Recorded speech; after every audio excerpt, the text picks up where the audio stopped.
ഇരുചക്ര വാഹനങ്ങളിൽ ഹെൽമറ്റ് ധരിക്കാതെ യാത്ര ചെയ്താൽ പിഴ ഈടാക്കുന്നതിനു പുറമെ ലൈസൻസ് സസ്പെൻഡ് ചെയ്യാനുള്ള നിയമവും സംസ്ഥാനത്ത് നടപ്പാക്കിയേക്കും. കേന്ദ്ര മോട്ടോർ വാഹന നിയമപ്രകാരം ഹെൽമറ്റ് ഇല്ലാതെ വാഹനം ഓടിച്ചയാളുടെ ലൈസൻസിന് 3 മാസത്തേക്ക് അയോഗ്യത കൽപ്പിക്കാനാകും. എന്നാൽ സംസ്ഥാനത്ത് ഇത് നടപ്പാക്കിയിട്ടില്ല. പിഴ ചുമത്തുന്നതിന് പുറമെയാകും 3 മാസത്തെ സസ്പെൻഷൻ. ചട്ടലംഘനം വ്യാപകമാകുന്ന പശ്ചാത്തലത്തിലാണ് നടപടികൾ കടുപ്പിക്കാനൊരുങ്ങുന്നത്. ഹെൽമറ്റ് ധരിക്കാത്തവരെ പരിശീലന കേന്ദ്രത്തിൽ അയച്ചു ചട്ടം പഠിപ്പിക്കാനും സാമൂഹിക സേവനത്തിന് അയക്കാനും വ്യവസ്ഥയുണ്ട്. ഹെൽമറ്റ് ധരിക്കാത്തവർക്ക് കേന്ദ്ര നിയമപ്രകാരം 1000 രൂപയാണ് പിഴയെങ്കിലും സംസ്ഥാനങ്ങൾക്കുള്ള പ്രത്യേക അധികാരം ഉപയോഗിച്ച് കേരളത്തിൽ 500 രൂപയായി കുറച്ചിരുന്നു. പിന്നിലിരിക്കുന്ന യാത്രക്കാരൻ ഹെൽമറ്റ് ധരിച്ചില്ലെങ്കിലും ഡ്രൈവറുടെ ലൈസൻസിനെയാണ് ഇത് ബാധിക്കുക. CCTV ക്യാമറകൾ വഴി ഹെൽമറ്റ് ഇല്ലാത്ത യാത്ര കണ്ടെത്തി പിഴ ഈടാക്കുന്ന സംവിധാനം നിലവിലുണ്ട്. പിഴയടച്ചില്ലെങ്കിൽ വാഹനം ബ്ലാക്ക് ലിസ്റ്റ് ചെയ്യപ്പെടാം.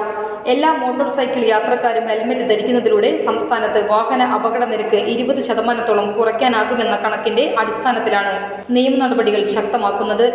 ഹെൽമറ്റ് ഇല്ലാതെ വാഹനം ഓടിക്കുന്നത് കൂടാതെ മറ്റ് ചട്ടലംഘനങ്ങൾക്കു നേരെയും കർശന നടപടികൾക്ക് ഒരുങ്ങുകയാണ് മോട്ടോർ വാഹന വകുപ്പ്. മദ്യപിച്ചുള്ള ഡ്രൈവിംഗ്, അലക്ഷ്യമായ ഡ്രൈവിംഗ്, മത്സരയോട്ടം, സാങ്കേതിക തകരാറുള്ള വാഹനം നിരത്തിലിറക്കുക എന്നിവയ്ക്ക് 6 മാസത്തെ സസ്പെൻഷനും 3 ദിവസത്തെ ക്ലാസും ഉണ്ടാകും. ആംബുലൻസ്, അഗ്നിശമന സേന എന്നിവയുടെ യാത്ര തടസ്സപ്പെടുത്തിയാലും 6 മാസത്തേക്ക് ലൈസൻസ് സസ്പെൻഡ് ചെയ്യും. 1 ദിവസത്തെ ക്ലാസ്സിലും പങ്കെടുക്കണം. അതിവേഗം, അമിതഭാരം എന്നിവയ്ക്ക് 3 മാസത്തെ സസ്പെൻഷൻ ഉണ്ടാകും. ലൈസൻസ് പുനഃസ്ഥാപിച്ചു കിട്ടാൻ പിഴയൊടുക്കുന്നതിന് പുറമെ പ്രത്യേക ക്ലാസ്സിലും പങ്കെടുക്കണം.